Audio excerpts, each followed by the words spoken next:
व्याज स्वीकृत सेवया विदुरभूदगरे सरश्रीमतां मानव्याहति कैतवा वनमनादीशस्त्रिलोकीपतिः संभिन्नाब्जकुलप्रसूति विभवादम्भोजमब्जालयो यस्य श्रीगिरिजापदाम्बुजयुगं तत्स्यादभीष्टप्रदं भगवत्यै नमः पराम्बिकायै नमः। चलिए, तो हम लोगों ने गत पाठ में श्रुति के विषय में जाना, ठीक है।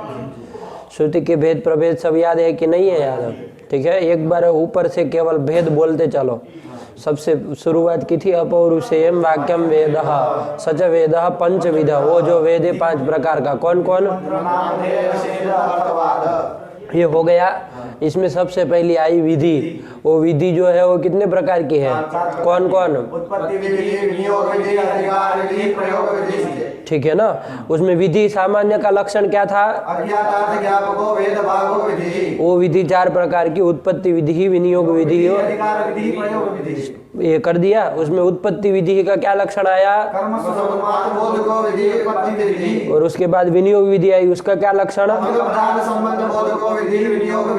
तो अंग और प्रधान का संबंध बोध कराने वाले विधि को विनियोग विधि कहेंगे। तो विनियोग विधि के द्वारा क्या होगा? अंग और प्रधान का संबंध बोध होगा, ठीक है ना। अब वो संबंध बोध तो हो जाएगा, ठीक है ना, लेकिन उसके सहकारी 6 प्रमाण है, ठीक है ना। यही से चले थे, सहकारी भूतानि 6 प्रमाणानि तानि चकानि।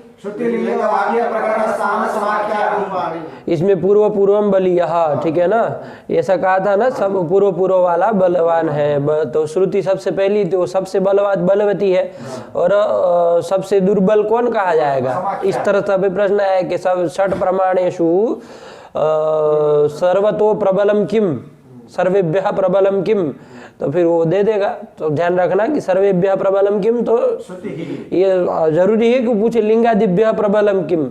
जैसे पंक्ति लिखी वैसे थोड़ी न पूछेगा हो, तब तो क्या मतलब कर रहा हो। ऐसे ही पूछे कि भाई सर्वेभ्यः प्रबलम किम और सर्वेभ्यः दुर्बलम किम 6 प्रमाणेषु। तो शब्द नहीं अपने जोड़ेगा कि नहीं जोड़ेगा कुछ, तो वही तो ध्यान में रखना। कौन होगा सर्वेभ्यः दुर्बलम? समाख्या। और सर्वेभ्यः प्रबलम श्रुति ही, बस ये। तो उसमें सबसे पहला श्रुति आ गया, ठीक है ना। 6 प्रमाणों में सबसे पहला है श्रुति। वो श्रुति का लक्षण क्या किया? वो श्रुति कितने प्रकार की है? कौन कौन? विधात्री किम स्वरूपा होती है? लिंगाध्यात्मिका। और अभिधात्री व्रीह्यादि श्रुति है, ठीक है ना। यही व्रीह्यादि श्रुति, व्रीह्यादि व्रीहि इत्यादि जो श्रुतियां है, शब्द है, वही क्या है? अभिधात्री श्रुति है। आया कि नहीं आया? वो भी श्रुति है, शब्द है कि नहीं है। तो ये दोनों तो वो श्रुति जो है वो तो सहकारी कारण है, विनियोग विधि का सहकारी प्रमाण है। लेकिन उसकी 3 भेदों में से विधात्री अभिधात्री नाम की जो श्रुतियां है वो नहीं है। तीसरी वाली जो विनियोगत्री है वही क्या है? सहकारी प्रमाण है। वो कौन है तीसरी? ये मत करो, कल भी यही कर रहे थे इसीलिए डांटना पड़ा तुमको। सौर ने बोलने का लक्षण एक कैसे बोला जाए, ये 3 बार कर देता है। तो सही से बोलो, आराम से बोलो, साफ साफ सुनाई देना चाहिए, जल्दी नहीं करना है, सही बोलना है। पाठ लगाना आता नहीं है और ये कर रहे, 3 बार बोल देता है, यस यस यस यस। अरे सही से बोलो, एक लक्षण बोलना नहीं आता तुमको। ये होना चाहिए, एक लयबद्ध रूप से निकलना चाहिए लक्षण का स्वरूप। ये जल्दी बोलने के चक्कर में मैं सबसे पहले बोल दूं, उसके चक्कर में अंड का बंड लक्षण बोल देगा, ये कहाँ का मतलब हुआ? ये कौन तरीका है लक्षण बोलने का? अरे सुनने वाले को भी लगे कि हाँ लक्षण कोई बोला, इस तरह से बोलो। ऐसे कौन सी जल्दी है? सबसे पहले बोल के कहाँ जाना है तुमको? एक लयबद्ध तरीके से बोलना नहीं आता है, क्या होगा लक्षण का स्वरूप? हाँ ये बोलो, ऐसा लगना चाहिए कि लक्षण बोला, वो तो पता ही ना चले, यस यस यस यस कर दिया, जैसे क्या कर दिया खिचड़ पुचड़। तो कल भी इसीलिए डांटना पड़ा था कि नहीं डांटना पड़ा था? यही चीज यही लक्षण में कर दिया था। वो क्या सिद्ध करना चाह रहे हो? सबसे पहले बोलना चाहते हो तो उसके लिए पंडित जी 1000 बार बोल के आना होता, तब एक सट्ट से निकलेगा। ऐसे सुबह उठ के बैठ गए और नहीं निकल जाएगा लक्षण। तो क्रम से बोलो, लयबद्ध तरीके से, सुनने वाले को भी लगे कि लक्षण हुआ, कोई कुछ बोला गया यहाँ पर, तो क्या बोलेंगे? यस्य च शब्दस्य।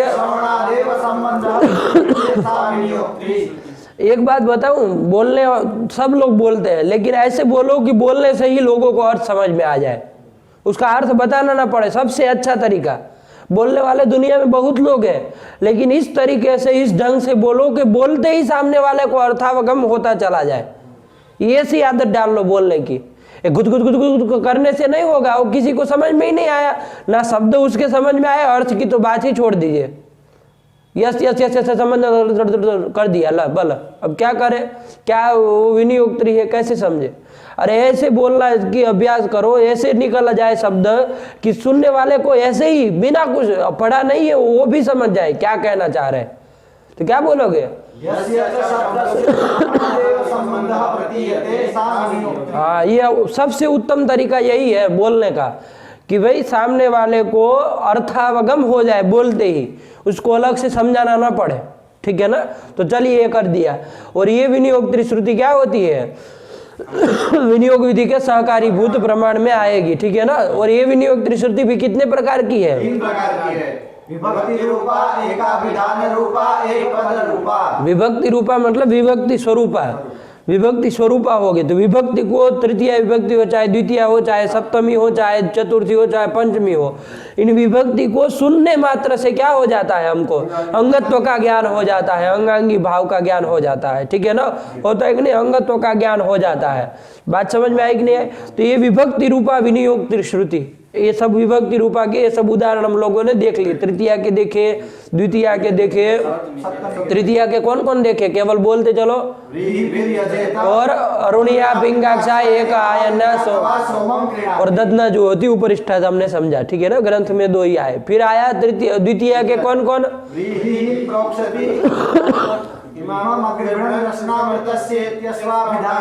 आदत्ते, ये कर दिए द्वितीया के। और सप्तमी का एक देख लिया, ये कर लिया। बात समझ में आई कि नहीं आई? और ये विभक्ति रूपा विनियोक्त्री श्रुति के उदाहरण हो। इसके बाद कौन आया था द्वितीय नंबर की विनियोक्त्री श्रुति? एकाभिधान रूपा। ये है उसका भेद। क्या तुम मंड बंड बोल रहे हो, पीछे अपने से जोड़ रहे हो? एकाभिधान रूपा, समानाभिधान रूपा भी कहो तब भी वही बात। तो इसका उदाहरण क्या बताया था? वहां पशुना यजेत में ध्यान देना। पशुना में जो ना का अर्थ है कारक, करण कारक और पुंस्त और एकत्व तीनों है। तो ये पुंस्त और एकत्व करण कारक में क्या होंगे? अंग हो जाएंगे। और वो करण कारक क्या हो जाएगा? अंगी हो जाएगा। तो ये अंगत्व ज्ञापित किसके द्वारा हो रहा है? एकाभिधान श्रुत्या हो रहा है। वो करण कारक का और पुंस्त एकत्व का अभिधान करने वाला एक ही प्रत्यय है, वो एक ही चीज है, वो एक ही प्रत्यय है। कौन? ना है कि नहीं है? तो उसी के द्वारा वो अभिध होता है और उसमें अंगत्व ज्ञापित होता है। तो एकाभिधान श्रुत्या समानाभिधान श्रुत्या अंगत्व ज्ञापित होगा। बात समझ में आई कि नहीं आई? यहाँ पर पशुना यजेत में आपको घुमा कर भी वो पूछ सकता है कि भाई ये पशुना यजेत में पशु भी अंग हो रहा है, याग का अंग हो रहा है, केन श्रुत्या। तो आपको तो ये दिमाग में भूत चढ़ा है कि पशुना यजेत तो समानाभिधान श्रुति का उदाहरण है, तो जो को समानाभिधान श्रुत्या। लेकिन पूछेगा यागांग पशु कैसे होगा? कोया श्रुत्या। तो क्या बोलोगे? विनियोक्त्री श्रुत्या। हाँ, ये सही उत्तर होगा। ठीक है ना? तो जो पढ़ा जाना होगा वो सब विचार करके उत्तर लिखना। ऐसे ही वो घुमा के पूछेगा, जो चीज जहाँ नहीं है ना उसका वहां पर लिखाएगा, दिखाएगा, है ना? वो जैसे ददना जो होती में पूछेगा, है ना? वो तो आप जानते ही है, वीर यजेत और अरुण या पिंगाक्षा। वो ददना जो होती में पूछेगा, प्रसिद्ध बार बार आ रहा है ददना जो होती सर्वत्र। तो उसमें पूछेगा दधी अंग होगा कैसे होगा? तो ये से उसका आदत है ना? चलिए तो पशुना यजेत में समानाभिधान श्रुति का उदाहरण समझ में आया। ये समानाभिधान श्रुति का और भी एक उदाहरण दिया। क्या? यजेत में त का अर्थ जो भावना है, त के द्वारा अभिहित जो संख्या है उसका उसी त के द्वारा अभिहित जो आर्थिक भावना है उसमें अन्वय होगा और वो अंग होगा। कौन? एकत्व संख्या। और भावना अंगी हो जाएगी। ये कहा था कि नहीं कहा था? और वही एकत्व संख्या याग में भी अंग होगी, लेकिन वो क्या श्रुतिया? एक पद श्रुतिया। ठीक है ना? एक पद रूपा जो विनियोक्त्री श्रुति है तया श्रुतिया। है कि नहीं है? तो वो चूंकि एक पद है, वहां एकाभिधान नहीं है। अरे यज धातु याग को बताने वाला यज है और संख्या को बताने वाला त है, तो एक एकाभिधान श्रुति नहीं ना है। अरे एक ही अभिधान करने वाले श्रुति शब्द नहीं ना है, अलग अलग हो गया अभिधान करने वाला यज और त, तो वो तो लगेगा नहीं। समान अभिधान श्रुति चाहे एकाभिधान श्रुति है तो लगेगा नहीं, इसके द्वारा तो अंगत ज्ञापित होगा नहीं। तो कौन किसके द्वारा होगा? एक पद रूपा जो श्रुति है। तो एक पद है ना, तिगंतम पदम सुबंतम पदम, तो ये यजे तो एक पद हो गया। तो एक पद है कि नहीं है? तो याग को भी वही यजे तो पद बता रहा है और उसी संख्या को भी यजे तो पद बता रहा है। तो एक पद हो गया कि नहीं हो गया अभिधान का? तो यागांगत तो संख्या का हो गया क्या श्रुतिया? एक पद रूपा जो विनियोग त्रिश्रुति है तया श्रुतिया। हुआ कि नहीं हुआ? ये कल हम लोगों ने विस्तार से देख लिया। तो ये उदाहरण उन्होंने तीनों के बता दिए, ठीक।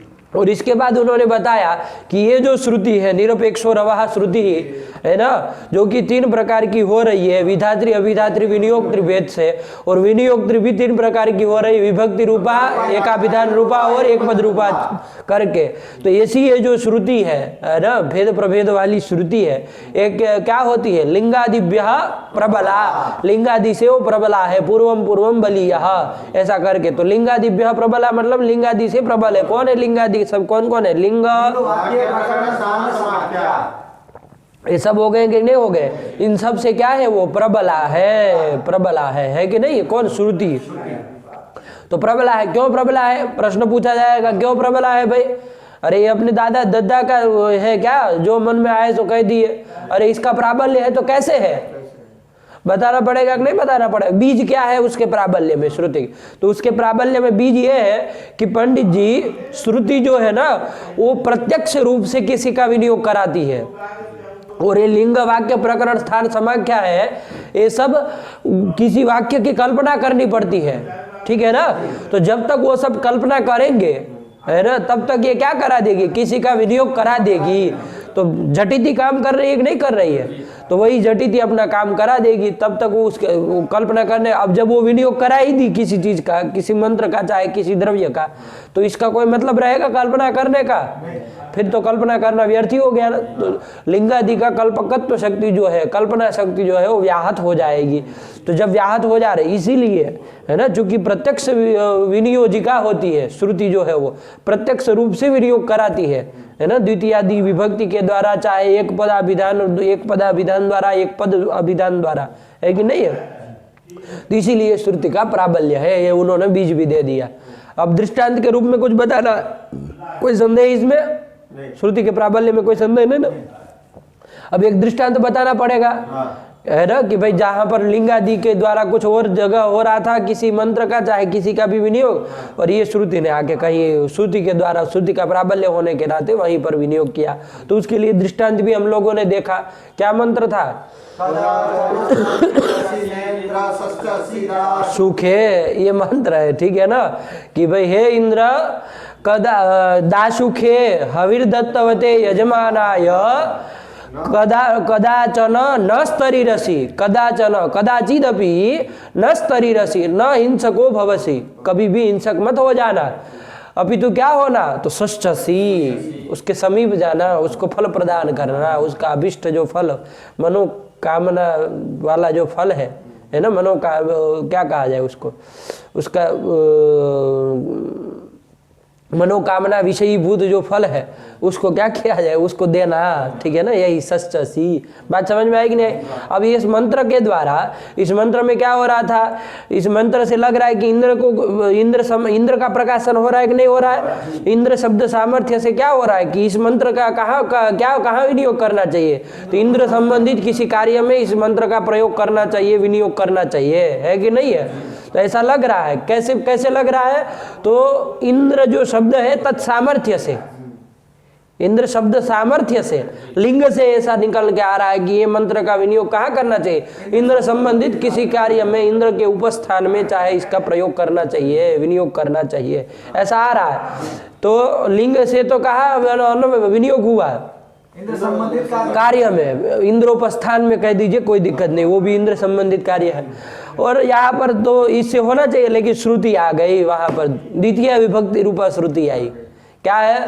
तो गार्हपत्यम उपतिष्ठते, इंद्रिया गार्हपत्यम उपतिष्ठते, इंद्री ऋक के द्वारा, इंद्री जो ऋक है, इंद्री ऋक मतलब इंद्रो देवता अस्य इति इंद्री, है ना? ऐसी इंद्री जो ऋक है जिसमें इंद्र का प्रकाशन हो रहा है, इंद्रो देवता प्रकाशते अनया सारिक इंद्री ऋक, ठीक है ना? तो ऐसी ऋक के द्वारा क्या करना? गार्हपत्यम उपतिष्ठते, तो गार्हपत्यम में द्वितीय विभक्ति आई कि नहीं आई? तो इससे साफ साफ द्वितीय रूपा जो विभक्ति विनियोक्तृ श्रुति है उससे क्या हो रहा है? गार्हपत्योपस्थान में इस मंत्र का विनियोग करना चाहिए, ऐसा द्वितीय विभक्ति रूपा विनियोक्तृ श्रुति से आ रहा कि नहीं आ रहा? तो श्रुति का प्राबल्य होने के नाते यहाँ पर क्या हो जाएगा? वो गार्हपत्योपस्थान का ही ये मंत्र अंग होगा, न कि इंद्रोपस्थान का अंग नहीं होगा। ये निकल के आया, बात समझ में आई?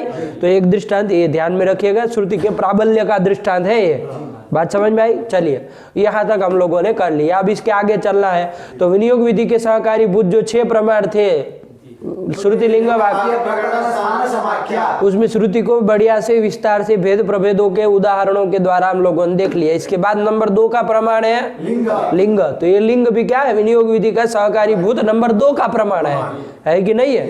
तो 6 प्रमाण है, सुद्वितीयम प्रमाणम किम? लिंगम। तो जो क्रम जानता होगा वही बता पाएगा, क्रम नहीं ध्यान में होगा तो इंड का बंड कर देगा। तो चलिए, तो यही कर दिया लिंग नंबर 2 का प्रमाण, ठीक।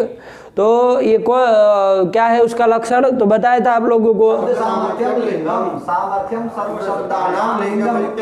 ये श्लोकात्मक पंक्ति से भी उसका लक्षण आ सकता है, ठीक है ना।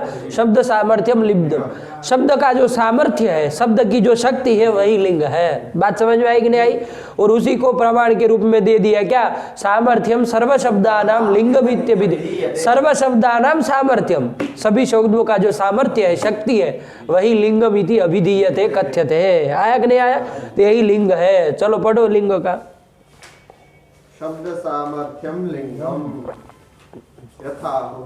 यथा आहुः वृद्धाः आचार्याः आहुः। किम आहुः? सामर्थ्यम सर्व शब्दानाम लिंगमित्यभिधीयते। लगा कि नहीं लगा? तो ये उसने प्रमाण के रूप में दे दिया। पहले तो अपना लिंग का लक्षण कर दिया, शब्द सामर्थ्यम लिंगम। तो कहा ये कहाँ से जान लिए भाई? पंडित हो पोंगे। लिंग मतलब पुल्लिंग स्त्रीलिंग नपुंसक लिंग होता है, शब्द सामर्थ्यम लिंगम कहाँ से जान गए? तो कहा कि देखो भाई, आचार्य लोगों ने भी माना है लिंग शब्द पारिभाषिक है, पुल्लिंग स्त्रीलिंग नपुंसक लिंग वाला नहीं है। क्या है लिंग? तो सर्व शब्दानाम यत् सामर्थ्यम शक्ति ही तल्लिंगम। आया कि नहीं आया? अभिधीयते इति वृद्धा आहु। और जब वृद्धा आहु तो मैंने भी आहु मैंने भी कह दिया। आया कि नहीं आया? हाँ चलिए, शब्द सामर्थ्यम लिंगम, शब्द का जो सामर्थ्य है, शक्ति है, वही लिंग है। चलो उदाहरण देखेंगे समझ में आ जाएगा, ठीक। चलिए हाँ, तो कहा सामर्थ्यम तो बहुत तरह का होता है, शब्द का सामर्थ्य तो बहुत तरह का होता है। सामर्थ्य मतलब शक्ति, तो शब्द की शक्ति 4 प्रकार की होती है। कौन कौन? योग शक्ति, योग रूढ़ शक्ति और यौगिक रूढ़ि शक्ति, ठीक है ना। जैसे एक 4 होगा, एक हल्के हल्के से उदाहरण फटाफट पकड़िए, ठीक है ना। जैसे कोई शब्द की शक्ति जो होती योग शक्ति होती, जैसे पाचक शब्द है। क्या शब्द है? पाचक शब्द है। पाचक शब्द की शक्ति है किसमें? पाचक मतलब किसको कहते हैं? पकाने वाला, पाक करता, पाक कर्तरी पाचक पद से शक्ति ही है कि नहीं है? लेकिन कौन सी शक्ति है? योग शक्ति है। योग शक्ति मतलब जहां प्रकृति प्रत्ययार्थ को करके ही जहां पर अर्थ बोध हुआ हो, उसको क्या कहा जाएगा? योग शक्ति। आया कि नहीं आया? तो योग शक्ति ही, इसी को योग, तो पाचक पद की शक्ति है पाककर्ता में, है कि नहीं है? तो वो योग शक्ति। आया कि नहीं आया? इसी तरह नंबर 2 के क्या बताइए? रूढ़ि शक्ति। रूढ़ि शक्ति किसको कहेंगे? जैसे नुपुर, नूपुर, वो पैर में घुंघरू बांधते कि नहीं बांधते, उसको क्या कहते हैं? नूपुर। तो इसमें कोई प्रकृति प्रत्यय से अर्थ गम्यत बोधित होता है क्या? नूपुर में नूपुरु, इससे कोई नूपुर, उससे कोई प्रकृति प्रत्यय का क्या वो है क्या? वो नूपुर शब्द बस वो घुंघरू को बताता है ना। तो ये मणि, नूपुर, ये जो शब्द है, ये सब क्या है? वो शब्द की शक्ति है वो घुंघरू में, पैर में बांधने वाले एक वाद्य विशेष में उसकी शक्ति है, ठीक है ना। अलंकार विशेष में उसकी शक्ति है, लेकिन वो कैसी शक्ति है? योग शक्ति नहीं ना है। कौन सी शक्ति है? रूढ़ि शक्ति। ये रूढ़ि शक्ति का हो गया। फिर तीसरे नंबर की क्या? योग रूढ़ि शक्ति। योग रूढ़ि शक्ति जैसे पंकज शब्द है। पंकज किसको कहते हैं? कमल को कहते हैं, ठीक है ना। तो पंकज में देखो, पंकज योग रूढ़ि शक्ति, पंकज शब्द है ना, तो पंकज मतलब क्या, पंके जातः इति पंकजः, यही ना, पंके जायते इति पंकजः, पंकज में जो पैदा होने वाला है, पंक मतलब कीचड़, हाँ कीचड़, कीचड़, हाँ क्या बोल रहे हो तुम,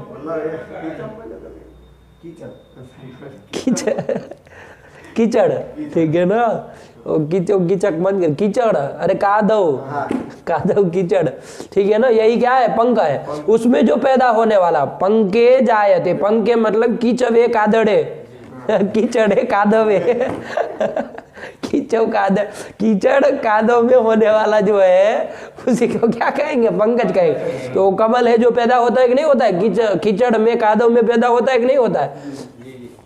तो क्या आ रहा है, लग रहा है कि योग शक्ति है, ऐसा लग रहा है ना, क्योंकि प्रकृति प्रत्यय के वो अर्थ के अनुसार ही अर्थ वो शक्ति हो रही, लेकिन ऐसा नहीं है, यहाँ योग शक्ति नहीं है, पंकज पद की शक्ति कमल में है, लेकिन वो योग शक्ति नहीं है, योग रूढ़ि शक्ति। कैसे, तो देखो पंकज में होने, पंक में होने वाले मतलब कीचड़ में होने वाले, कादव में होने वाले केवल कमल नहीं होता है ना, बहुत सारे कीड़े भी तो होते हैं उसमें, और भी बहुत सारे मेंढक वगैरह होते हैं कि नहीं होते हैं, कीचड़ का कीचड़ में ही पैदा होते हैं ना, कादव में ही पैदा होते हैं, है क्या है, हाँ होते हैं, है कि नहीं है। तो मतलब उसके अंड बंड रहेगा, लेकिन वो वहीं पैदा होते हैं, यहाँ कहाँ मेंढक पैदा होगा, है कि नहीं है, वो अंडे वंडे वहीं पर देता है ना, उसकी जो मादा की जो वो होगा, मेंढक, मेंढक को मादा क्या, मादा मेंढक को क्या कहेंगे, चलिए वो गिफ्ट कर दिया, चलिए तो जो है वो, तो वो सब भी पैदा होते बहुत कुछ, लेकिन आप पंकज से कमल को ही कहते हैं। तो रूढ़ि भी है, और यौगिक प्रकृति प्रत्यय का आज भी गम्य वो हो रहा है, घट रहा है, तो इसलिए यहाँ पर क्या माना जाएगा, योग रूढ़ि माना जाएगा। तो पंकज बस किसको, केवल और केवल कमल को ही बताया जाएगा। तो पंकज पद की शक्ति है कमल में, लेकिन कौन सी शक्ति है, तो योग रूढ़ि है। समझ में आया कि नहीं आया, ये योग रूढ़ि का ये हो गया, ठीक है ना। प्रकृति प्रत्यय अर्थ भी घट रहा है, और प्रकृति प्रत्यय का अर्थ तो बहुत सारे में घटता, लेकिन हम बोध केवल कमल का ही करते हैं, तो रूढ़ि भी है, इसलिए योग रूढ़ि कहा जाएगा। दोनों की खिचड़ी कर दिया, ठीक। और एक आया यौगिक रूढ़ि, ये भी एक शक्ति है। जैसे मंडप शब्द है, मंडप, मंडप किसको कहते हैं, शादी में जो बनता है उसको मंडप कहते हैं ना। तो वो मंडप में भी वो मंडप शब्द की शक्ति है कि नहीं है। तो वहां पर, और एक मंडप का अर्थ देखो, मंडम पिबती इति मंडप, मंड कहते हैं, मंड मतलब पता है किसको कहते हैं, मंड कहते हैं वो चावल का पानी जो होता है ना, उसको मंड कहते हैं, है ना। उसको हिंदी में क्या कहते हैं, ऐसा ही कुछ नाम है, मड वगैरह ऐसा कुछ कहते हैं। तो मंड उसको संस्कृत में कहते हैं। और उसको पीने वाला, तो जो बालक उसको पीता है वो चावल के पानी को, है ना, बहुत पुष्टिदायक होता है ना, हाँ बहुत पुष्टि वाला है। अच्छा पीस कहते हैं, यहाँ क्या कहते हैं, मतलब आपके यहाँ नहीं पता है, चलो। तो ये है, तो वो मंडप, मंडम पीबती, मंडप को पीने वाला जो होगा उसको भी मंडप कहेंगे। तो मंडप को पीने वाला जो बालक है उसको भी मंडप कहा जाएगा। तो देखो मंडप शब्द कभी वो विवाह आदि वाले मंडप में भी प्रयुक्त होता है, और मंडप शब्द कभी कभी वो बालक को बताने में भी प्रयुक्त होता है। तो जब बालक को बताने के लिए प्रयुक्त होगा तब तो वहां पर कौन सी शक्ति कही जाएगी मंडप शब्द की, मूर्ख तरीका, बालक, मंडम पिबती इति मंडप, तो बालक हो गया। अब वो बालक के लिए यदि मंडप शब्द का प्रयोग करे तो बालक में भी शक्ति है मंडप पद की, लेकिन वो कौन सी शक्ति कही जाएगी, योग शक्ति कही, योग शक्ति कही जाएगी, ठीक है ना। बात समझ में आई कि नहीं आई, कौन शक्ति कही जाएगी, है कि नहीं। प्रकृति प्रत्यय का अर्थ घट के उसमें, और विवाह आदि वाला जो मंडप में जो मंडप शब्द का प्रयोग होता है तो वहां पर भी मंडप की शक्ति है उस अर्थ में भी, वो 4 स्तंभों में जो बना रहता है ना, तो उसमें भी मंडप शब्द की शक्ति है, उस अर्थ में भी। लेकिन वहां कौन सी शक्ति है? रूढ़ी है ना कि नहीं? यहाँ स्वातंत्र है, कभी योग शक्ति के द्वारा किसी का बोध कराएगा, कभी रूढ़ी शक्ति के द्वारा किसी का भी बोध कराएगा, अलग अलग रूप से बोध कराएगा। तो ऐसे जो शब्द की शक्ति होती है वो यौगिक रूढ़ी शक्ति कहते हैं। यौगिक रूढ़ी में ऐसा नहीं था, वो योग रूढ़ी में ऐसा नहीं था। वहां तो वो दोनों जगह घट रहा, ये रूढ़ी भी उसमें है कमल में, यौगिक भी उसी में है, योग शक्ति भी इसलिए उसका नाम योग रूढ़ी शक्ति माना था। पंकज पद की शक्ति योग रूढ़ी शक्ति माना, और यौगिक रूढ़ी अलग आया कि नहीं आया? तो ये 4 ठो शक्ति आया। तो यहाँ पर भी शब्द सामर्थ्यम लिंगम कह दिया। आइए प्रकृत में इसको विस्तार से लगाना बहुत बार हम लोग विचार किए हैं, ठीक है ना? कोई संदेह हो तो बोलना है, 4 हो सकते हैं। तो शब्द सामर्थ्यम लिंगम, शब्द का जो सामर्थ्य है वही क्या है? लिंग है ना? शब्द का सामर्थ्य जो है वही क्या है? लिंग है। तो शब्द की शक्ति ही लिंग है। तो कौन सी शक्ति? शब्द की तो बहुत सारी शक्तियां होती है, योग शक्ति होती है, रूढ़ी शक्ति होती है, योग रूढ़ी शक्ति होती है और यौगिक रूढ़ी शक्ति होती है। तो कौन सी शक्ति? तो सामर्थ्यम रूढ़ी रेव, शक्ति करके रूढ़ी शक्ति ही लेनी है, सामर्थ्य करके रूढ़ी सामर्थ्य ही लेना है, वही वो कह रहा है। पढ़ो, सामर्थ्यम रूढ़ी रेव। रूढ़ी रेव जब ये कह दिया तो अब देखो हुआ कि नहीं हुआ, ये समझ में आ गया? तो शब्द का जो रूढ़ी शक्ति है, रूढ़ी सामर्थ्य है, वही क्या है? लिंग है। लिंग है। चलो आगे। तेन समाख्यातो अस्या भेदः। तेन समाख्यातो अस्या भेदः। तो 6 प्रमाणों में छठवा कौन है? समाख्या। समाख्या। समाख्या मतलब वैसे देखा जाए, यहाँ देखो प्रश्न क्या होगा करने वाले का, समाख्या मतलब क्या? संज्ञा, मूर्ख तरीका। समाख्या मतलब क्या होता है? संज्ञा। समाख्या, इसकी ये समाख्या है, इसकी ये आख्या है, समाख्या है, कहते कि नहीं कहते? तो ये संज्ञा है ना, अभी उसमें नहीं गए, वहां जाएंगे, अभी रुके। तो समाख्या मतलब संज्ञा। तो संज्ञा मतलब ऐसे रूढ़ी शक्ति जैसा ही आ रहा है कि नहीं आ रहा है, किसी के कोई शब्द की कोई संज्ञा होती हो तो वो रूढ़ी शक्ति इस तरह का। तो कहा जाएगा कि आपने 6 प्रमाण गिनाए हैं। प्रश्न क्या होगा यहाँ पर, जब आप कहेंगे शब्द सामर्थ्यम लिंगम, शब्द का जो रूढ़ी सामर्थ्य है, सामर्थ्य भी रूढ़ी लेना है, तो रूढ़ी शक्ति वही लिंग है। तो छठवा आपका समाख्या, वो भी समाख्या मतलब संज्ञा। तो दोनों एक ही हो गए। कैसे आपने अलग अलग गिन रहे, लिंग और समाख्या को अलग अलग कैसे कर रहे है ना? वहां पर भी यही कुछ समझ में आ रहा है। समाख्या मतलब नाम से तो संज्ञा, तो संज्ञा मतलब रूढ़ी शक्ति ही कुछ समझ में आ रही कि नहीं आ रही है कि नहीं है? तो इस तरह से आपने 6 कैसे गिना दिए और दोनों अलग अलग कैसे कर दिए? तो उसने कहा कि भाई समाख्या यौगिका शब्द और ये रूढ़ी शब्द का जो रूढ़ी शक्ति वो लिंग है। तो दोनों में भेद हुआ कि नहीं हुआ? तो यहाँ जब सामर्थ्य करके क्या ले लेंगे?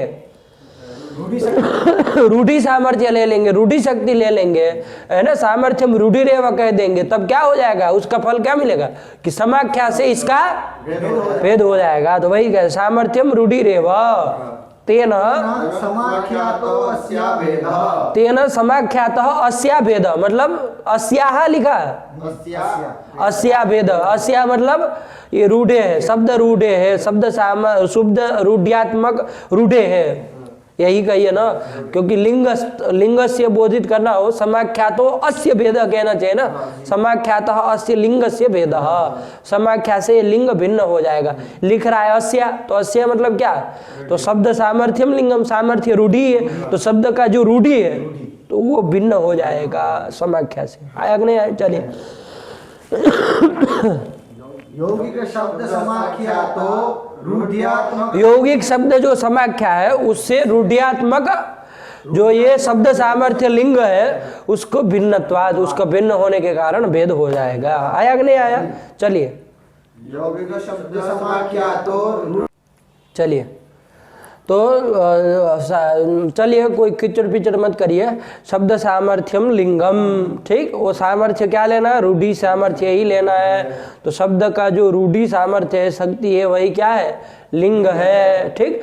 जब ये कह दिया तो समाख्या से भिन्न हो जाएगा। समाख्या चूंकि यौगिक शब्द को ही समाख्या कहते हैं, यहाँ तो शब्द का जो रूढ़ी शक्ति है उसको लिंग कह रहे हैं, इसलिए दोनों भिन्न भिन्न है। ये बात हो गई।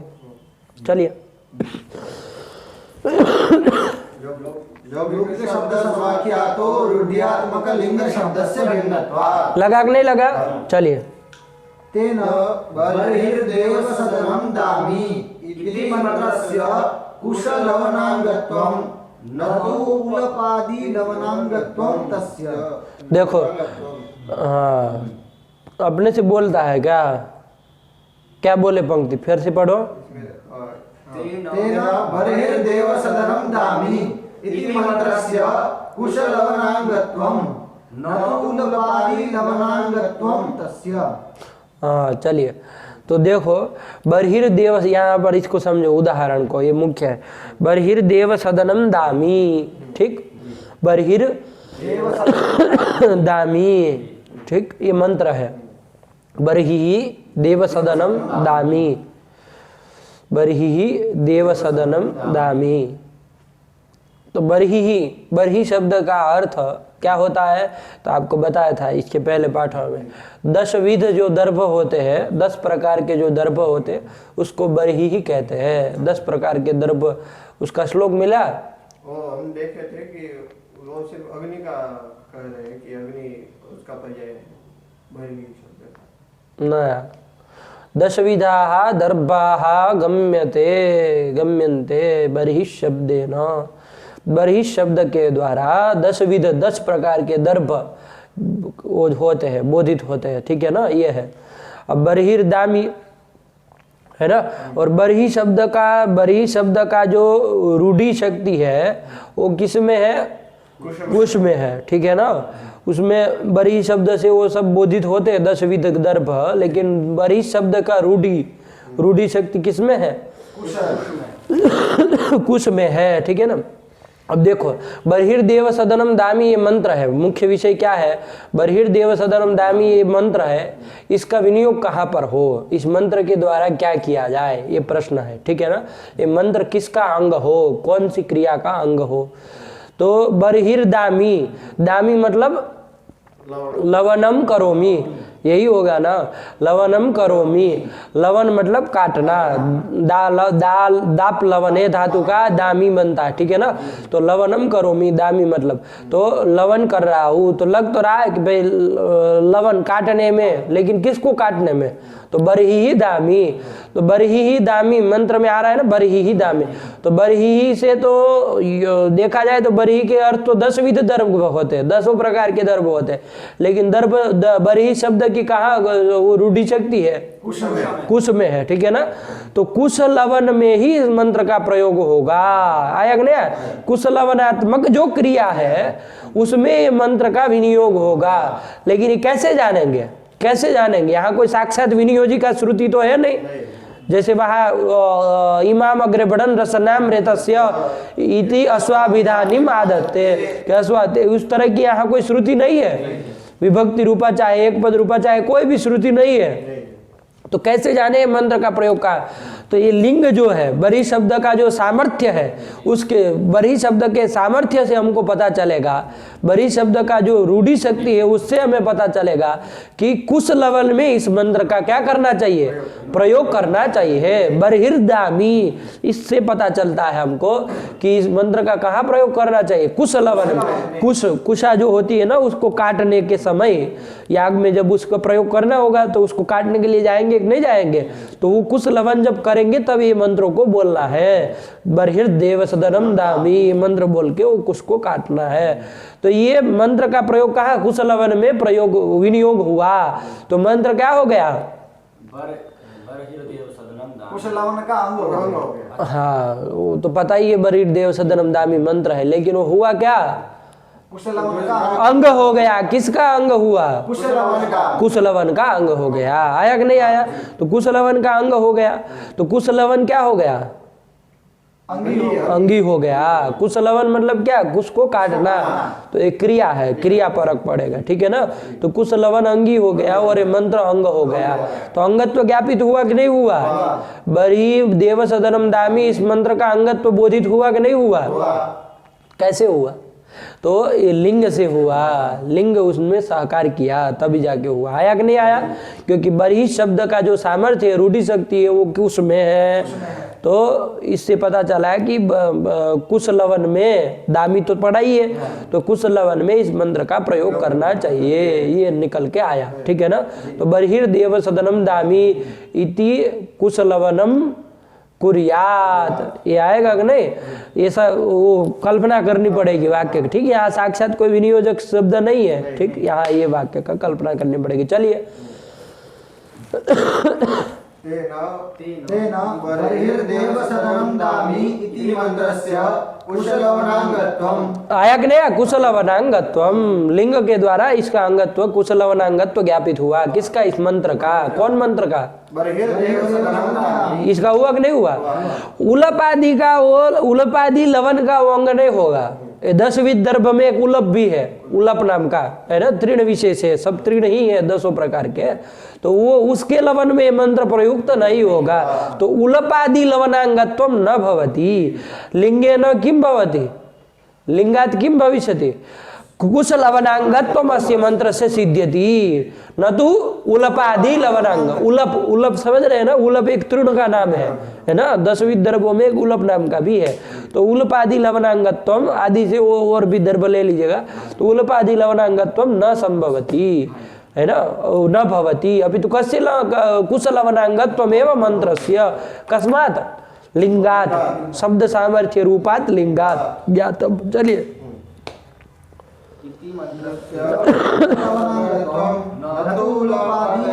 नतु उलपादि लवनांग, अलग अलग करिए उसको, वो तुलप मत कर दीजिएगा। नतु उलपादि लवनांगत्वम, उलपादि लवनांगत्वम नास्ति। चलिए बर्हिर्दामि तल्लवनं प्रकाशयितुं समर्थत्वात्। बर्हिर्दामी, ये जो लिंग है, ठीक है ना, वस्तुतः बरी में ही है, लेकिन दामी से लवन उससे प्राप्त होगा ना, इसलिए बर्हिर्दामी। तो बर्हिर्दामी इतने, ये लिंग से क्या पता चल रहा है? तल्लवनम एवं प्रकाशयितुं समर्थत्वा। तल्लवनम मतलब कुशलवनम एवं प्रकाशयितुं समर्थत्वा। बर्हिर्दामी, इतने इस लिंग से क्या पता चल रहा है? कुशलवन प्रकाशित हो रहा है, ज्ञापित हो रहा है, बोधित हो रहा है कि नहीं हो रहा? तो चलिए वही कह रहे हैं, द बर्हिर्दामी इति लिंगात। दामी उसने पकड़ लिया, ध्यान रखना, वस्तुतः बरी शब्द के सामर्थ्य, लेकिन दामी लवन तो लाना है कि नहीं लाना है, तो वो दामी से आएगा, ठीक है ना। तो चलिए वही कर दिया, बर्हिर्दामी इति लिंगात तल्लवनम मतलब कुशलवनम प्रकाशयितुं समर्थत्वात्, बोधितुं ज्ञापितुं समर्थत्वात्। बर्हिर्दामी इस लिंग के द्वारा क्या हो रहा है? कुशलवनम ज्ञापित हो रहा है, कुशलवन बोधित हो रहा है, प्रकाशित हो रहा है कि नहीं हो रहा है? जब हो रहा है तो क्या हो जाएगा? ये मंत्र का विनियोग कहाँ होगा? कुशलवन में ही होगा, न तो उलपादि लवन में। आया कि नहीं आया? चलिए यही कहा, लग गया ना? क्या बोलो? बर्हि से तो हम उलपादि ले सकते हैं, तो बर्हिर्दामी ये बोलने से थोड़ी वो हो जाएगा कि हम कुछ का ही लवन करेंगे, उल्प का ही हम लवन करेंगे। अरे लिंग से, बर्हिर्दामी इति लिंगात कह रहे हैं, शब्द सामर्थ्य से, रूढ़्यात्मक जो शब्द का सामर्थ्य है, उसके सामर्थ्य से ये कुशलवन बोधित हो रहा है ना। बरी शब्द का ठीक कह रहे हो कि भाई उसमें शक्ति है, 10 विदर्भ में 10 विदर्भ उसके द्वारा जाने जाते हैं। तो बर्हिर्दामी से तो लग रहा है कि 10 प्रकार के दर्भों को काटना हो, उलपादि को काटना हो, तब भी क्या करना? इस मंत्र का भी प्रयोग करना, ऐसा आ रहा है, लेकिन ऐसा नहीं है ना। यहाँ लिंग के कारण, लिंग जो शब्द बर्हिर्दामी है जो लिंग है, इसलिए बार बार प्रयोग कर रहा है। बर्हिर्दामी इति लिंगात है ना, लिंगात मतलब शब्द सामर्थ्यात, शब्द के सामर्थ्य से, बर्हि शब्द के सामर्थ्य से। वो सामर्थ्य भी कैसा? रूढ़्यात्मक सामर्थ्य। तो बर्हि शब्द का जो रूढ़्यात्मक सामर्थ्य है, उससे क्या आ रहा है? कुशलवन ही प्रकाशित हो रहा है, बोधित हो रहा है। यही तो कहा, ठीक हुआ। इसलिए इस बर्हिर्देव सदनम दामी से क्या होगा? लगा कि नहीं लगा? कुशलवनांगत्व मंत्र का सिद्ध होगा, है कि नहीं है? न तू लवनांगत्वम, उलपादि का, उलपादि लवन का वो मंत्र अंग नहीं होगा, कुशलवन का ही वो अंग होगा। अंगी कौन हो जाएगा? कुशलवन। आया कि नहीं? कुश का छेदन करना, काटना, ये अंगी हो जाएगा, क्रिया अंगी हो जाएगी और वो मंत्र अंग हो जाएगा। चलिए, तो ये लिंग से हमने जाना। आया कि नहीं आया? बैठ गया? पढ़ो। बर्हिर्दामी इति लिंगात तल्लवनं प्रकाशयितुं समर्थत्वात्। हाँ चलिए, एवं अन्यत्रापि लिंगात् विनियोगो द्रष्टव्यः। इस तरह के और भी उदाहरण आपको मिले तो वहां पर लिंग से विनियोग आप लोग देख लीजिएगा कि इसका कहाँ पर विनियोग होगा, किसी भी द्रव्य का, चाहे मंत्र का, चाहे क्रिया का, कहाँ किस में विनियोग होगा, ये लिंग से जानना चाहिए। ठीक है, एवं अन्यत्रापि बोध्यम। चलिए,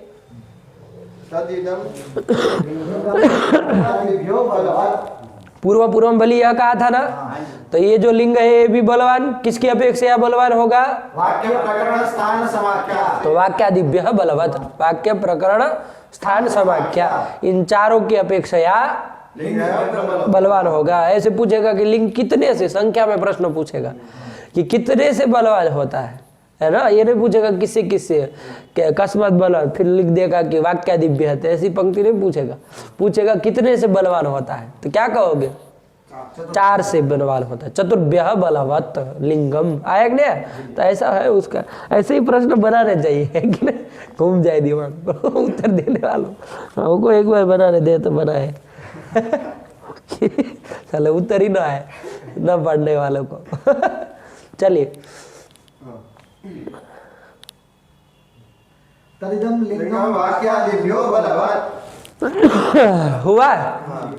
तदिदम लिंगम वाक्यादिभ्यो बलवत्, वाक्यादि से वो लिंग जो है वो क्या है? बलवान है, बलवत है। ठीक है ना, चलिए। हाँ, अतएव स्योनम। अब उदाहरण दे रहा है उसका, एक प्रयोग उसका देगा, एक शुद्ध लिंग का दे दिया और वाक्यादि से बलवत है ऐसा उदाहरण देगा।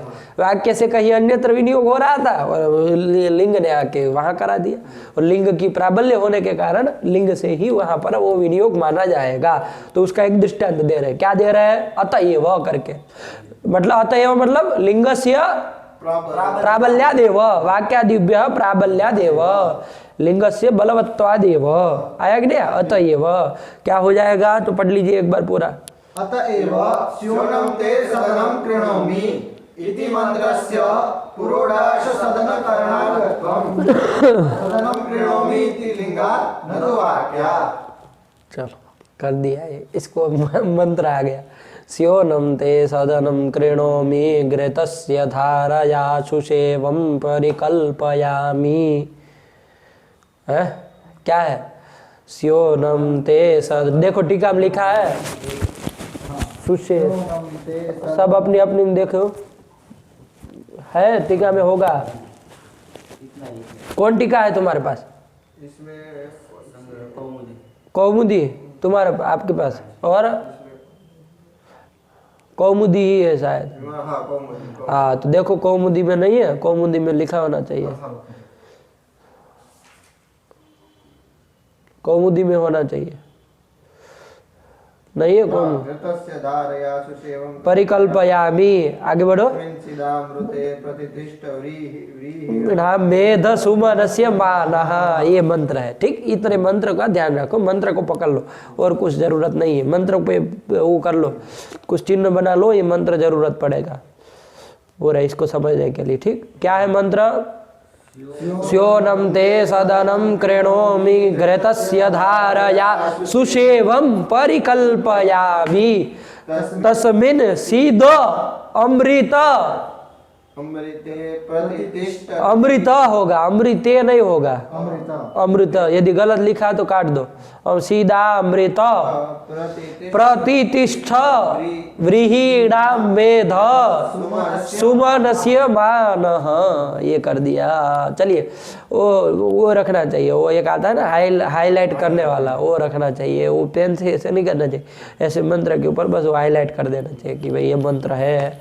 ठीक, चलिए, तो कोई बात नहीं। स्योनम ते सदनम क्रीणोमि, ते तव कृते, ते मतलब तव तुम्हारे लिए, हे पुरोडास, पुरोडास को कह रहा है ना, क्या तव, हे पुरोडास तव मतलब तुम्हारे लिए, तव कृते तुम्हारे लिए, स्योनम सदनम क्रीणोमि, स्योनम समीचीनम, सदनम गृहम, क्रीणोमि कल्पयामि करोमि।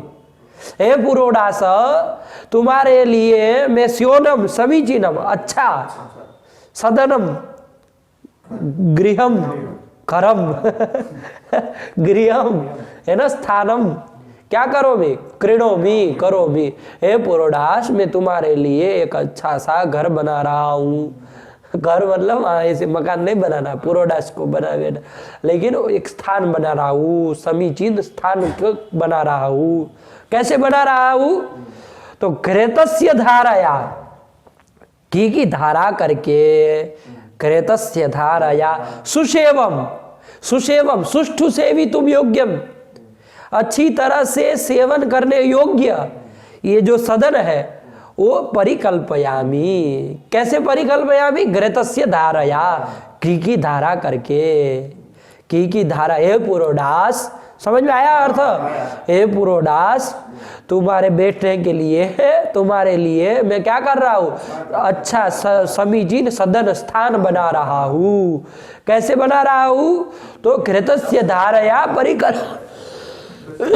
परिकल्पयामी, घी की धारा करके मैं परिकल्पना कर रहा हूँ, है ना। एक पुरोडास पात्री आती है, क्या आती है? पुरोडास पात्री, ऐसे चौरस रहेगा और इसे पकड़ने वाला एक डंडा रहेगा, तो ऐसी एक पात्र ही है। तो पुरोडास मतलब मैंने आपको समझाया ही था, वो इतना गोला सा आता है ना, कुर्माकार होता है, कुर्म की तरह होता है, बाटे की तरह। कुर्म आप नहीं जानते हैं तो, है ना, बाटे की तरह होता है। तो वो जो पुरोडास है ना, उसको कुर्माकार कहा जाता है शास्त्रीय भाषा में। कुर्माकार, कछुए की तरह, कछुआ भी ऐसे होता है ना, थोड़ा ऊपर से ऐसा उठा हुआ, तो वही कुर्माकार होता है वो भी, है ना। तो ऐसे रहेगा और ऐसे रहेगा, तो ऐसा गोला सा रहता है बाटे की तरह। तो वो जो पुरोडास है वो क्या होता है, उसको रखना है ना, तो वो पुरोडास पात्री में रखेंगे, लेकिन उसको रखने के लिए वहां पर उसको पुरोडास को कह रहा है, क्या कह रहे हैं कि भाई पुरोडास तव कृते सोनम मतलब समीचीनम, अच्छा सा, सदनम मतलब स्थानम कृणोमी, करोमी, है ना, कि मैं तुम्हारे लिए अच्छा सा स्थान बना रहा हूँ, है ना, समीचीन स्थान बना रहा हूँ। करोमी, कैसे करोमी? तो घृतस्य धाराया, घी की धारा करके। तो वहां घृत लेपन पहले किया जाता है। क्या किया जाता है? घृत लेपन किया जाता है। तो घी का लेपन कर दिया तो बढ़िया हो गया ना बैठने के लिए। ऐसा लगाना पड़ेगा कि नहीं बनाना? तो वही घी की धारा करके, उसमें घी की धारा करेंगे और उसके क्या कर लेपन करेंगे घी का, और उसमें फिर पुरोडास को रखेंगे, ठीक है ना। तो ये आया गया, तो यही उसने प्रार्थना की, क्या की? हे स्योनम ते मतलब तव पुरोडासस्य स्योनम सदनम कृणोमि। और वो सदन कैसा है? सुसेवम, सुसेवम सदनम। स्योनम और सुसेवम, स्योनम मतलब समीचीनम, सुसेवम मतलब सुष्ठु सेवितुम योग्यम, अच्छा सा सेवन करने योग्य, तुमको आनंद आए ऐसा है। स्योनम सदनम कृणोमि, घृतस्य धारया परिकल्पना, घी की धारा करके उसकी भी परिकल्पना कर रहा हूँ। आया कि नहीं आया? तो ये हो गया। और आधे मंत्र का अर्थ समझ में आया कि नहीं? आधे का देख रहे हैं, इतना समझ में आया? पढ़िए। स्योनम ते सदनं क्रीणोमि घृतस्य धाराया सुसेवम परिकल्पयामि। आया कि नहीं आया? फिर क्या लिखा दूसरी पंक्ति? तस्मिन् सीदामृत प्रतिष्ठ व्रीहीणां मेधसुमनस्य। हे अमृत, संबोधन है, हे अमृत, हे अमृत, हे अमृत मतलब जो कभी न मरने वाला, अमृत स्वरूप, हे अमृत। व्रीहीणाम मेध, ये भी संबोधन है। व्रीहीणाम मेध, व्रीहीणाम, व्रीही मतलब धान, तो व्रीहीणाम मेध, मेध मतलब सारभूतम, सारभूत। तो व्रीही का सारभूत होता है कि नहीं होता? पुरोडास व्रीही से ही तो बनता है, बनता है कि नहीं बनता है? तो व्रीहीणाम मेध मतलब सारभूत, व्रीही का जो सारभूत है, तत्वभूत जो है, तो संबोधन है, हे अमृत, हे व्रीहीणाम मेध, तब स्योनम सदनम क्रीणोमि घृतस्य धारया परिकल्पयामि। ये कह दिया। तस्मिन् सीद, तस्मिन् सदने स्थाने सीद उपविश, वहां पर बैठो। आया कि नहीं आया? प्रतिष्ठ, वहां पर प्रतिष्ठा अपनी करो, है ना, वहां प्रतिष्ठित हो जाओ, है ना। बैठो, बैठ के चले मत जाना, मतलब अपनी प्रतिष्ठा करो। तो सीधा करना पड़ता है कि नहीं? अरे आवाहयामि, स्थापयामि, पूजयामि, तो आवाहयामि तो आवाहयामि तो आवाहयामि हो गया, फिर स्थापयामि क्या होता है? बिठाना पड़ता है कि नहीं बिठाना पड़ता है? केवल वो कर दे नहीं चलेगा। तो तस्मिन् सीधा, सीधा फिर प्रतिष्ठ, वहां पर प्रतिष्ठित हो। वो आया कि नहीं आया? प्रतिष्ठ हुआ। तो तस्मिन सीद, हे अमृत तस्मिन सीद प्रतिष्ठ। और कैसा हो के मुंह मत बिगाड़ना, कैसे स्थान दे, जैसे सुमनस्य मानः, अच्छे मन से, है ना, खुश होकर के बैठना। सुमनस्य मानः शोभन मनस्कः सन् उपविशा, अच्छे मन वाले, है ना, खुश होकर के बैठना, है ना। ऐसे मुंह मत बिगाड़ना कि कहाँ पहुंचा दी तो वही सुमनस्य मानः प्रतिष्ठ, अच्छे मन वाले होकर के, है ना, खुश होकर के, आनंदित होकर के क्या करो, प्रतिष्ठ, प्रतिष्ठित हो। वो आया कि नहीं आया? हे व्रीहिणाम मेध, हे अमृत तस्मिन सीद प्रतिष्ठ। कैसे प्रतिष्ठा? तो सुमनस्य मानः, मतलब अच्छे मन वाले होकर के बैठो, है ना, अच्छे मन वाले होकर के बैठो, मतलब खुश होकर के बैठो, आनंदित प्रफुल्लित होकर बैठो। चलिए यही प्रार्थना कर दी। पढ़ो मंत्र, दूसरी पंक्ति समझ में आई? तस्मिन सीद अमृत संबोधन है, प्रतिष्ठ। व्रीहिणाम मेध, ये भी संबोधन है। सुमनस्य मानः, सुमनस्य मानः सन् प्रतिष्ठ, मतलब शोभन मनस्कः सन्, शोभनः मनः यस्य सः शोभन मनस्कः तादृशः सन् उपविश, मतलब शोभन मन वाले होकर के बैठो, अच्छे मन वाले होकर के बैठो। ये प्रार्थना की, ये मंत्र है। मंत्र का अर्थ समझ में आया? मंत्र एक बार पढ़ लो फिर बताता हूँ इसका। स्योनं ते सदनं कृणोमि घृतस्य धारया सुषेवं परिकल्पयामि तस्मिन् सीदामृत प्रतिष्ठ व्रीहिणामेध सुमनस्य मानः। सुमनस्य मानः हुआ कि नहीं हुआ? अब ये मंत्र है, ठीक, पूरा का पूरा। अब ये मंत्र का कहाँ विनियोग करना, ऐसी कोई साक्षात श्रुति तो है नहीं कि इससे किया क्या जाए, ये मंत्र का कहाँ प्रयोग किया जाए, कौन सी क्रिया में प्रयोग किया जाए, तो ऐसा कुछ साक्षात श्रुति कोई है नहीं बताने वाली, तो कैसे फिर निर्धारण हो? तो आया वाक्य। वाक्य मतलब मैंने सामान्य रूप से आप सब बता दिया है, समभिव्याहारो वाक्यम, ठीक है ना? आया कि नहीं आया? तो देखो यहाँ पर ये पूरा वाक्य लग रहा है कि नहीं? पूरा मंत्र एक वाक्य है, ऐसा लग रहा है कि नहीं लग रहा है? आपको लगेगा कि दो वाक्य है, अरे पहला आधार जो मंत्र है वो एक वाक्य हुआ, वो दूसरा वाक्य, ऐसा नहीं है। देखिए कैसे, समझिएगा उसको ध्यान से। क्या कहा? स्योनं ते सदनं कृणोमि घृतस्य धारया सुसेवं परिकल्पया तस्मिन् सीद। तो तस्मिन्, तत् शब्द के आने के कारण लग रहा है ना दोनों मिलके एक ही वाक्य है ना? तो एक वाक्य हुआ पूरा का पूरा, पूरा मंत्र एक वाक्य है।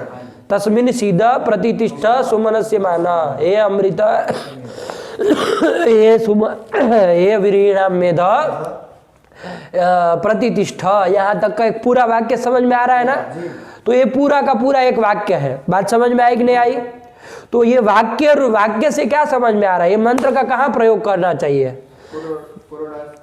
या तो पुरोडास रखने में, है ना, पुरोडास को रखने में, वो पुरोडास पात्री जो पात्र है पुरोडास का, उसमें पुरोडास के रखने के समय ये मंत्र का प्रयोग करना चाहिए। तस्मिन् सीद करके उसको रखना चाहिए, ऐसा लग रहा है। या तो वो पुरोडास को रखने के पहले जो उसका स्थान बना रहे हैं, पुरोडास पात्री में घृ की धारा करके उसका लेपन कर रहे हैं, उस समय ये मंत्र का प्रयोग करना चाहिए। ऐसा आ रहा है कि नहीं आ रहा है?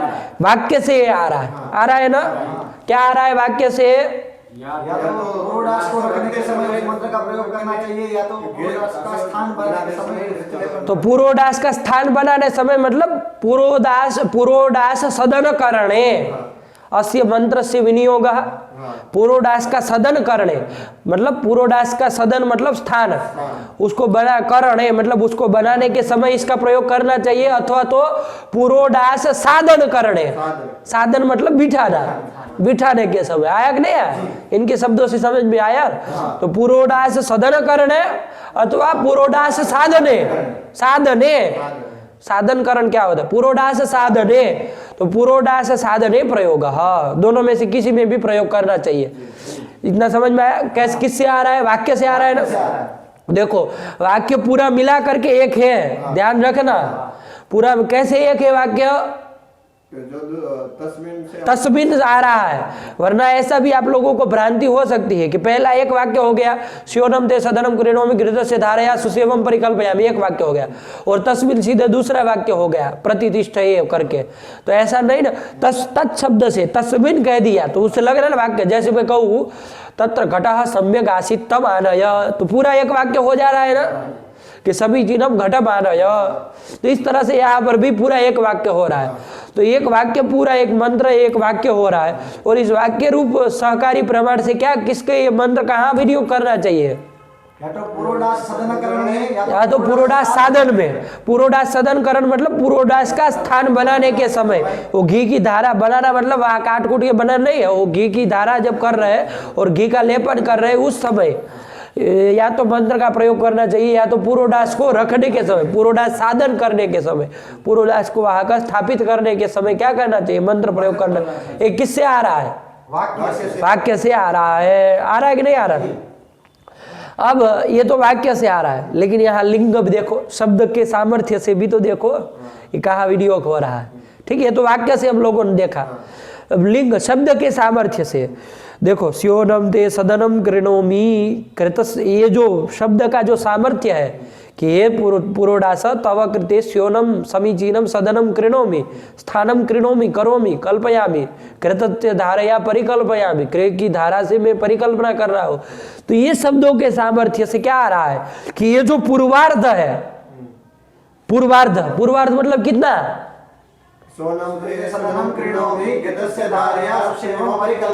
परिकल्पयामि, ये पूर्वार्ध से, ये पूर्वार्ध जो है उसका विनियोग कहाँ करना चाहिए?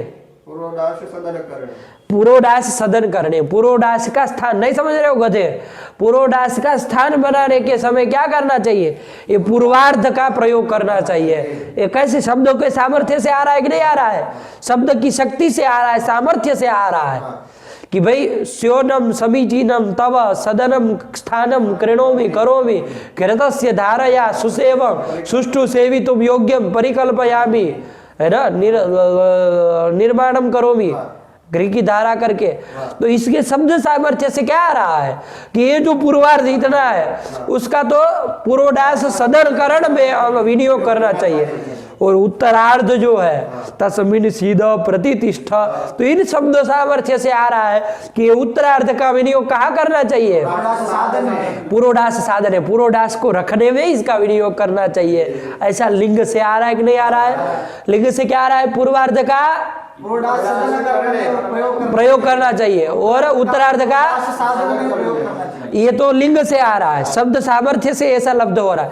लेकिन वाक्य से क्या लब्ध हो रहा था? या तो ये पूरे मंत्र का, ये पूरे मंत्र का या तो ऐसा आ रहा था। दोनों में अंतर समझ में आ रहा है कि नहीं आ रहा है? तो यहाँ पर वाक्यादिभ्यः लिंगम प्रबलम, तो जब लिंग प्रबल है तो लिंग के अनुसार क्या माना जाएगा? यहाँ पूर्वार्ध जो है वो किसका अंग माना जाएगा?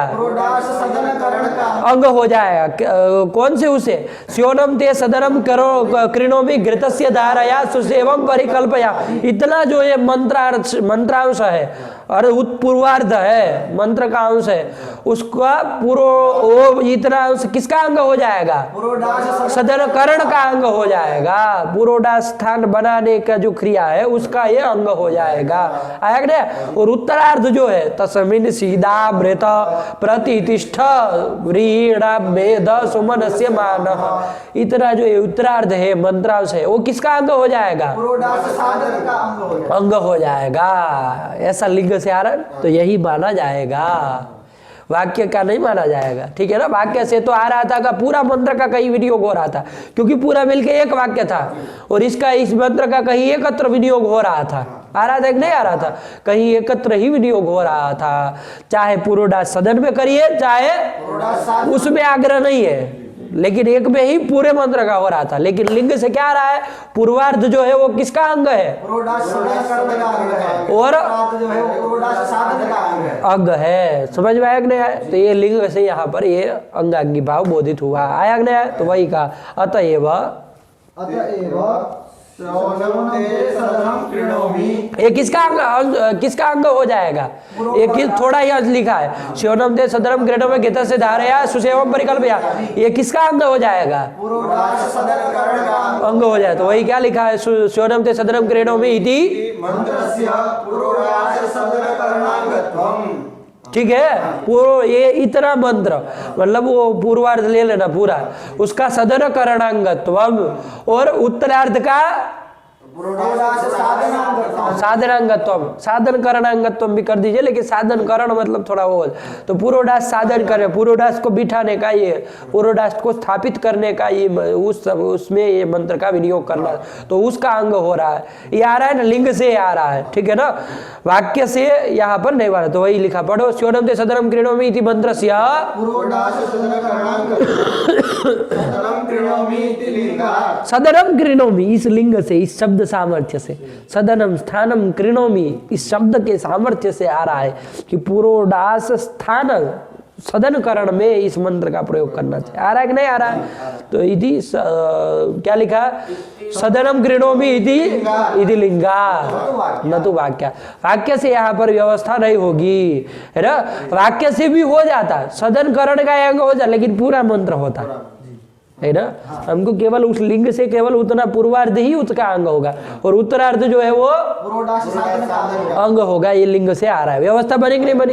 तो यही वाक्यादि से लिंग की बलवत्ता होने के कारण ये व्यवस्था हो पाई, है ना। चलिए यही कर दिया। तो लिंगम वाक्यादिभ्य बलवत, उसका एक उदाहरण याद रहेगा। पूछेगा कि भाई लिंगम वो श्रुते है प्राबल्यम, लिंगादिभ्य श्रुते है प्राबल्यम, तदुदाहरणम किम। फिर आगे दे देगा कि वो क्या क्या, ये भी दे देगा, श्योरम ते सदनम क्रीणोमि और कदाचन स्तरी रसी, और भी 2-3 मंत्र लिख देगा। तो क्या बताओगे, किसका अंगत्व ज्ञापित हुआ? तो कदाचन स्तरी रसी का अंगत्व ज्ञापित होगा, है ना। तो चलिए, कितनी रूपित अंगत्व ज्ञापित हुआ?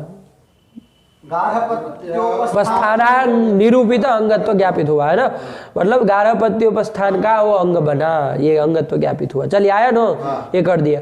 और ये श्योरम ते सदनम क्रीणोमि घृतस्य धारया सुसेवम परिकल्पयामि, ये अंश किसका अंग हुआ? पुरोडाश सदन करण का हुआ। और तस्मिन् सीदामृत प्रतिष्ठ व्रीहिणा मेध सुमनस्य मानः, ये किसका अंग हुआ? पुरोडाश साधन का अंग हुआ। आया कि नहीं आया? तो पुरोडाश साधनांगत्वम, ये लिंग से हमने जाना, वाक्य से वाक्यादिभ्यः लिंगस्य प्राबल्यम, वाक्यादि की अपेक्षा लिंग का प्राबल्य है। तो यहाँ ये व्यवस्था बन गया, लग गया ना। चलिए आगे बढ़ो। अब वाक्य आ गया, ठीक है ना। तो 2 ठो हमने देख लिए, विनियोग विधि के सहकारी बुद्ध 6 प्रमाण थे, कौन कौन?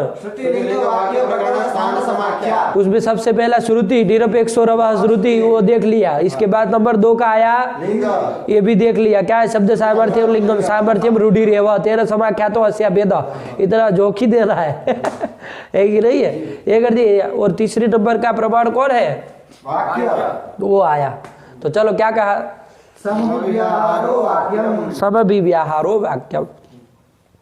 समभिव्याहार को ही वाक्य कहते हैं। समभिव्याहार मतलब क्या? सहोच्चारण, सहोच्चारण ही वाक्य है। तो किसका सहोच्चारण? तो शेष शेषीवाचक पदयोः सहोच्चारणम यदस्ति तदेव वाक्यम। आया कि नहीं आया? तो यही संक्षेप में लक्षण कर दिया। वाक्य किसको कहते हैं? तो समभिव्याहारो वाक्य। और ये वाक्य भी क्या होता है? अंगत्व ज्ञापित करने में सहकारी प्रमाण है। विनियोग विधि जो अंगांगी भाव बताती है उसमें सहकारी प्रमाण है। लगा? चलिए, समभिव्याहारो वाक्यम पढ़ते चलो। समभिव्याहारश्च साध्यत्वादि वाचक द्वितीयादि अभावे वस्तुतः शेष शेषीवाचक पदयोः सहोच्चारणम्। समभिव्याहारश्च किम, ये प्रश्न होगा कि नहीं होगा? समभिव्याहारो वाक्यम, ये समभिव्याहार क्या है? तो शेष शेषीवाचक पदयोः, अंगांगी वाचक पदयोः सहोच्चारणम। शेष और शेषी, अंग और अंगी कहिए, चाहे शेष शेषी कहिए, इनका ये वाचक जो पद होंगे उसका जो सहोच्चारण है वही क्या है? वाक्य है। आया कि नहीं आया? देखो, श्रुति आदि में तो क्या होगा? द्वितीय, वो अंगवाचक जो होगा उसमें तृतीया होगी, सप्तमी होगी, ऐसा होता था कि नहीं होता था? यहाँ पर उस साध्य साधक को बताने के लिए तृतीया द्वितीया कुछ नहीं होगा। जैसे साधन को बताने के लिए तृतीया आती थी, दधना जो होती, तो दधि साधन है, और वो साध्य को बताने के लिए क्या आती थी, द्वितीया बता, द्वितीय दधना होमम भावयेत, तो होमम में द्वितीया आ रही थी ना, होमम भावे, तो होम साध्य हो रहा था, उसका साधन कौन हो रहा था, दधि। तो साधन को बताने के लिए कौन आई थी, तृतीया थी, और साध्य को बताने के लिए द्वितीया थी, ठीक ही नहीं थी, ऐसा था ना, दधना होमम भावे, दधना जो होती यहाँ पर था ना।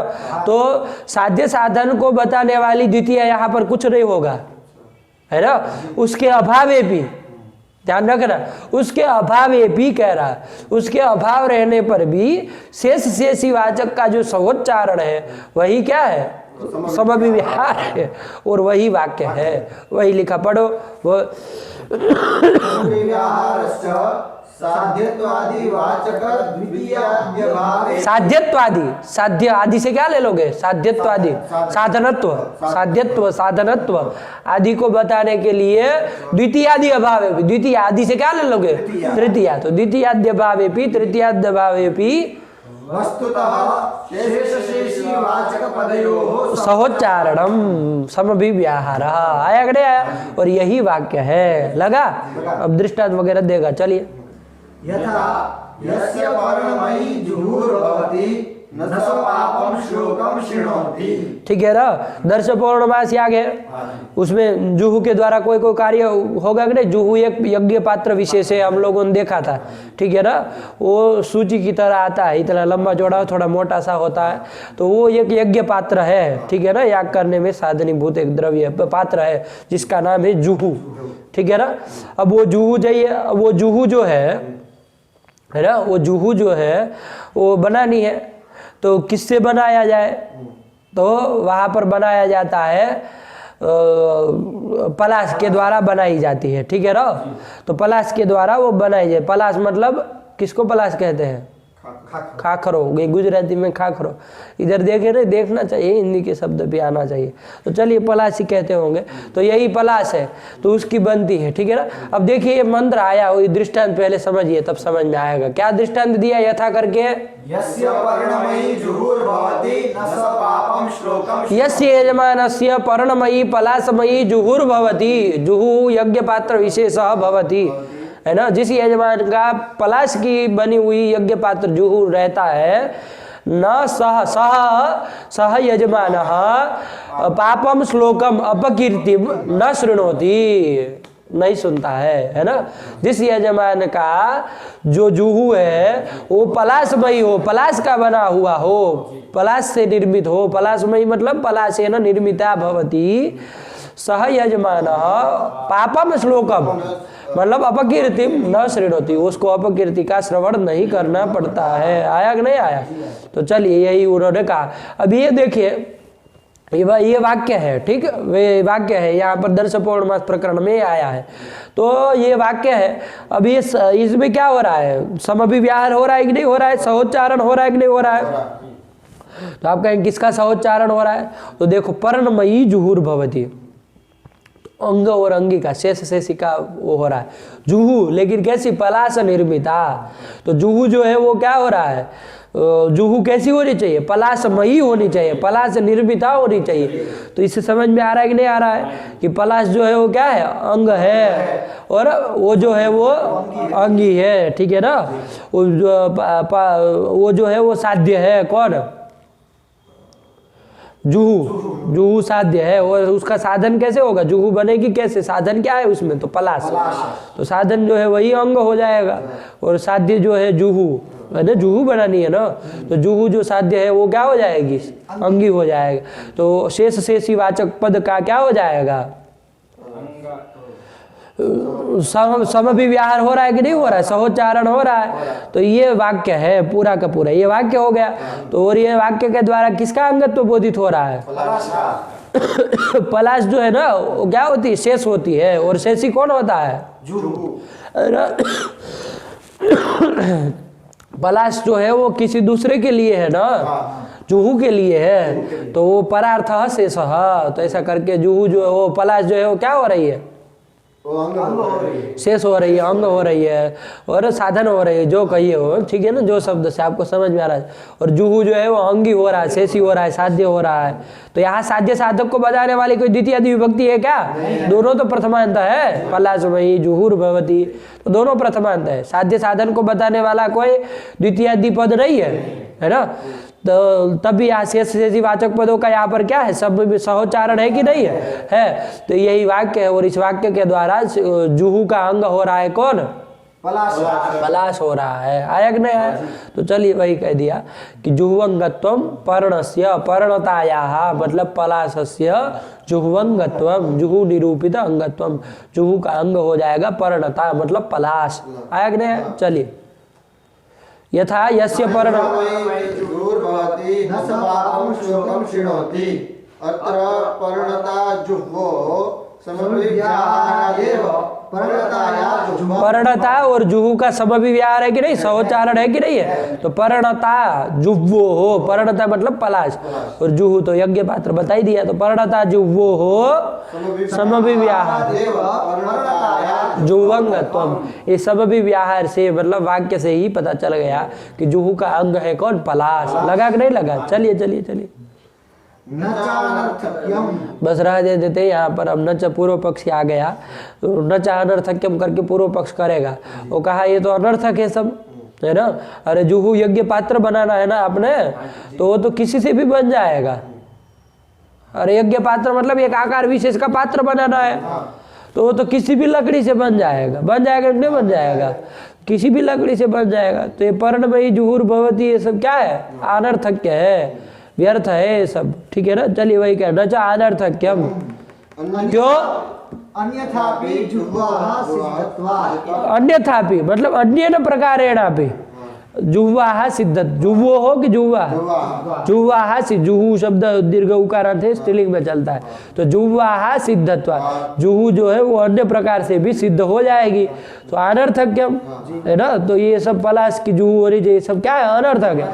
अरे जुहू एक यज्ञ पात्र बनाना है तो किसी का भी बनाइए ना भाई, है कि नहीं? मिट्टी का बना दीजिए, क्या मतलब है ना, उस पात्र तो बन ही जाएगा इस तरह का। तो जुह्वाः मतलब जुहू का अन्यथा सिद्धत्वात्, अन्य प्रकार से सिद्ध होने के कारण जुहू अन्य प्रकार से भी बन सकते हैं। अतः अनर्थक्यम पर्णमयी जुहुर्भवति, इसका अनर्थक्य है, ऐसा पूर्व पक्षी ने आक्षेप किया। अब उसका वो समाधान देगा कि भाई नहीं, अपूर्व की प्राप्ति तभी होगी जब क्या होगा? पर्णमयी पलाश की जुहू होगी, तभी वो अपूर्व को पैदा कर पाएगी, ये उसको कहना है। तो वो सब बताएगा, यहाँ पाठ रहने देते हैं ये, ठीक है। इतना लगा क्या, ये वाक्य को भी प्राय समझ लीजिए। अब इसका जो विचार चलेगा थोड़ा बहुत वो करके, फिर ये वाक्य जो है वो किससे प्रबल है? प्रकरण स्थान समाख्या से। इससे फिर तो उसका भी एक उदाहरण दे देंगे कि प्रकरण आदि से ये बलवत होता है वाक्य। तो ऐसा करके वो दे करके फिर प्रकरण में चले जाएंगे, ठीक। तो ऐसे ही चलेगा, एक ही क्रम है, रखते हैं, ठीक। यस्य श्री गिरिजापदाम्बुजयुगम तत्स्यादभीष्टप्रदम भगवत्यै नमः पराम्बिकायै नमः।